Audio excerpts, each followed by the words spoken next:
Pada kali ini kita akan membahas pasien saya, seorang istri, beliau kena pelet oleh seorang dukun. Ini disampaikan oleh pengakuan jin yang ketika diruqyah berkata bahwa ia diutus oleh seorang dukun. Nah, ketika istri ini tidur di malam hari, ketika melihat suaminya, ia melihat suaminya sangat buruk rupa sehingga ia sering marah dan selalu kasar kepada suaminya. Bagaimana proses ruqyah wanita ini? Ikuti terus di channel Muhsin Lahaji.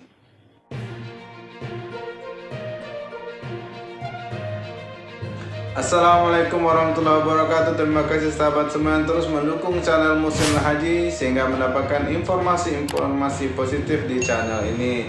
Terima kasih yang sudah support dengan cara like, comment, serta share.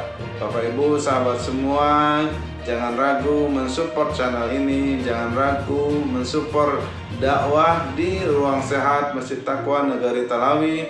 Kita membantu memurnikan akidah masyarakat, juga membantu halaqah-halaqah pengajian anak-anak muda, juga kegiatan tahfiz untuk anak-anak kita. Alhamdulillah hampir 100 anak muda dan tahfiz, anak-anak pengikut tahfiz yang kita bina di Masjid Taqwa Negari Talawi. Sahabat yang ingin membantu dengan pendanaan, silakan berikan bantuan Anda berupa dana ke Masjid Taqwa Negari Talawi atau langsung ke Muhsin. Sahabat juga yang sudah memberikan bantuan dana kepada kegiatan kita, dakwah kita, alhamdulillah kami ucapkan terima kasih. Bapak Ibu sahabat semua, pada kali ini kita akan membahas pasien saya, seorang wanita, seorang istri yang katanya terkena pelet oleh seorang dukun. Nah sahabat, ini bermula ketika wanita ini dahulu pernah kuliah di Padang, daerah Padang. Lalu ia bertemu dengan seorang bapak-bapak tempat si wanita ini mengikuti magang dan kos. Nah, di saat itu ketika ia berkumpul-kumpul dengan bapak itu, berdiskusi, ya biasalah di masyarakat kan. Nah, si wanita ini kabarnya katanya pernah meminum air yang diberikan oleh sang dukun. Yang bapak ini diketahui dari masyarakat beliau adalah seorang dukun yang kabarnya sahabat beliau memiliki istri yang banyak, dan kabarnya teman dari si wanita ini sudah sempat pula ia nikahi. Nah mungkin saja dukun ini juga tertarik dengan si wanita ini sehingga ia berniat untuk memelet wanita ini. Sejak sesudah sahabat wanita ini meminum air yang diberikan oleh dukun itu, ia cenderung senantiasa memikirkan si bapak itu terus. Ketika bapak itu memanggil namanya dari luar kosnya, ia seolah-olah sahabat tidak bisa menolak untuk tidak pergi keluar. Segera saja walaupun dia sedang berbaring, sedang tidur, ketika terdengar suara si bapak ini, sahabat semua, ketika ia dengar suara bapak ini memanggil namanya, ia segera bangun, memakai bajunya, memakai jilbabnya, langsung keluar rumah dan ikut saja terhadap apa-apa yang diperintahkan oleh si bapak ini. Umpamanya bapak ini ngajak dia makan di luar, walaupun dalam keadaan perut kenyang, si wanita ini tidak bisa menolak. Dia berusaha menolak, katanya saya sudah kenyang pak, saya tidak mau makan lagi. Tapi si bapak ini memaksa dan wanita ini tidak bisa menolak sahabat. Ini kuncinya, wanita ini tidak bisa menolak apa saja yang diperintahkan oleh si bapak ini.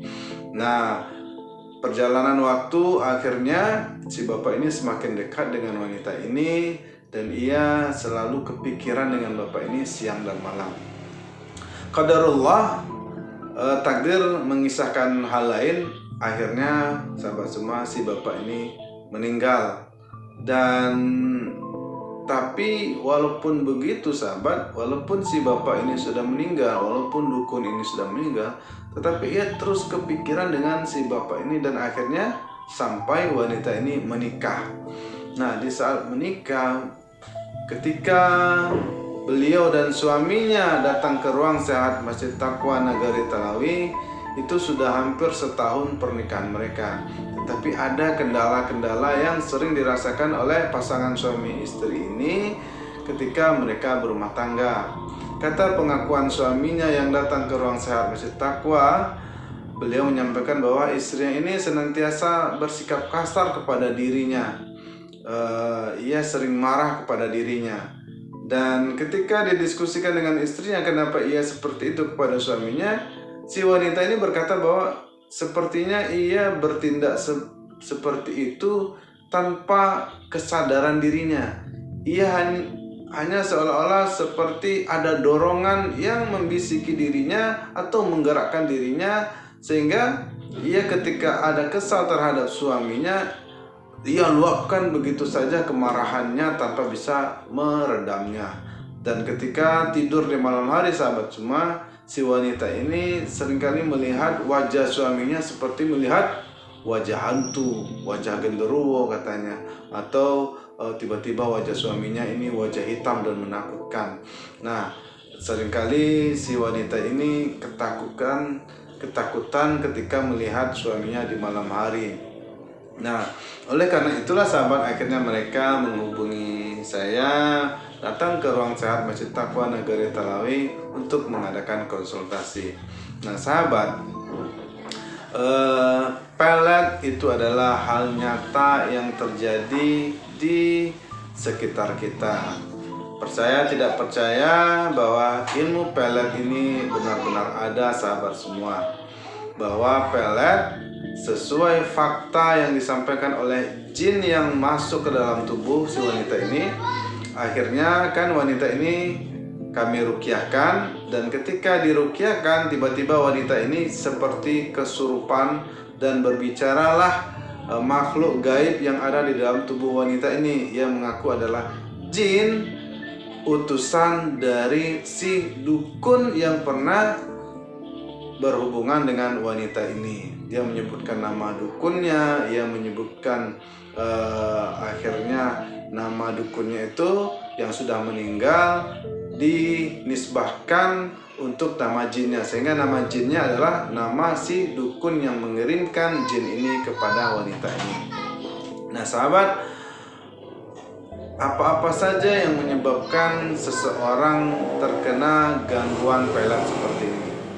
Nah, ketika saya tanyakan kepada pasangan suami istri bagaimana ibadah sholatnya, nah ini dia masalahnya sahabat. Suami istri ini cenderung sering meninggalkan sholat. Sebagaimana biasa saya menyampaikan bahwa ketika seseorang lalai dalam ibadah, ia seperti rumah yang tidak punya pintu, tidak punya jendela, apa saja bisa masuk ke dalam rumah itu, binatang, kambing, maling, ular, dan segala macam jenis gangguan akan masuk ke dalam rumah itu. Begitu juga dengan seseorang yang ibadahnya lalai, maka ia akan sangat mudah diserang oleh gangguan-gangguan jin. Sahabat, seseorang yang jika ada jin di dalam tubuhnya, jin di dalam tubuh bisa didapatkan dari lalai ibadah, dari seseorang yang pernah berhubungan dengan dukun, atau seseorang yang diberikan keturunan jin. Contohnya sahabat, wanita ini memang mengakui nenek-neneknya, kakek-kakeknya adalah penganut jin atau biasa dalam dunia perdukunan. Mungkin saja ia pernah menuntut ilmu-ilmu perdukunan, sehingga jin yang ada di kakek neneknya akhirnya karena mereka meninggal, inilah jin nasab yang diturunkan kepada seseorang keturunan yang memiliki jin. Nah, karena mungkin mereka atau si wanita ini lalai ibadah, sehingga jin ini dengan mudahnya masuk ke dalam tubuhnya. Nah, ketika ia berjin, ciri-ciri seseorang yang ketika ada jin di dalam tubuhnya, ia bisa melihat penampakan-penampakan jin. Nah, sahabat, jika ada seseorang yang punya keahlian menampak jin, maka percayalah ini adalah sebuah kesalahan, ini adalah sebuah penyakit, ini bukan kehebatan, tapi ini adalah sesuatu yang harus diruqyah. Seorang dukun yang berkata bahwa ia bisa melihat ini dan itu, bisa melihat jin, maka sungguh dia harus diruqyah sahabat. Ia harus bertobat kepada Allah karena sesungguhnya di dalam dirinya itu ada jin. Nah sahabat, kunci pertama adalah agar ia bertobat kepada Allah, beristighfar banyak-banyak, memohon ampun kepada Allah atas dosa-dosa yang ia lakukan, dosa-dosa meninggalkan ibadah dan sholatnya. Lalu sahabat, saya meruqyahkan, alhamdulillah setelah diruqyahkan jin itu akhirnya keluar. Saya juga menyarankan kepadanya agar sering-sering minum habatus sauda, lalu minum air daun bidara, lalu mandi dengan air bidara, lalu minyak zaitun saya sunahkan juga, madu. Jadi sahabat, ini adalah makanan-makanan atau konsumsi yang sangat dibenci oleh jin. Madu, habatus sauda, zaitun, serta kurma. Bisa dimakan dengan cara bergantian atau dicampurkan. Contohnya kurma dicampur dengan madu, dicampur dengan habatus sauda, lalu zaitun mungkin dengan cara terpisah. Yang madu tadi bisa dicampurkan juga dengan daun bidara. Lalu melakukan zikir-zikir maksurat. Jangan lupa sahabat untuk senantiasa berzikir. Rasulullah beristighfar 100 kali dalam sehari. Niatkan istighfar tersebut untuk agar kita sehat, baik itu sehat dalam fisik ataupun dari gangguan-gangguan jin. Zikir-zikir subhanallahi walhamdulillahi wa la ilaha illallah wallahu akbar disunahkan 100 kali juga setiap pagi dan sore hari. Lalu mengucapkan auzubillahi minasyaitonirrajim. Kalau bisa bismillahilladzi la yadurru ma'asmihi syai'un fil ardi wa la fis sama'i wa huwas samiul alim. A'udzu bikalimatillahi tammati min syarri ma khalaq. A'udzubillahi minasyaitonirrajim, dan seterusnya. Sahabat, silakan lihat di YouTube maupun di Google di pencarian doa-doa maksurat. Silakan sahabat diaplikasikan dalam kehidupan sehari. Alhamdulillah saya juga mengaplikasikannya, membacanya pagi hari selepas sholat subuh atau sore hari sebelum sholat maghrib. Wallahu a'lam bishawab. Semoga apa yang saya sampaikan ini sahabat bisa bermanfaat. Semoga kisah pasien ini tidak terjadi kepada sahabat yang lain. Kalaupun terjadi dengan sahabat yang lain, bisa sahabat meruqyahkannya atau mengaplikasikan apa yang sudah sampaikan di channel ini. Wabillahi taufiq wa hidayah. Assalamualaikum warahmatullahi wabarakatuh.